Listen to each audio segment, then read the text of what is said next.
আসসালামু আলাইকুম দর্শক, এই প্রথমবার আমার ফেস দিয়ে একটা ভিডিও করতেছি।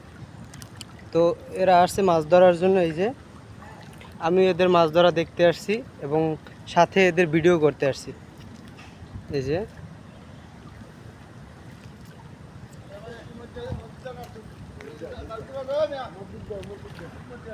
তো এখন তাদের জাল ফালানো হয়ে গেছে, উঠানোর সময় এখন উঠানোর সময় হইতেছে। এই যে আমি সাথে আছি ভিডিওর, উঠক তারপরে আবার দেখাচ্ছি। ভাইদের বাড়ি পিরিজপুর।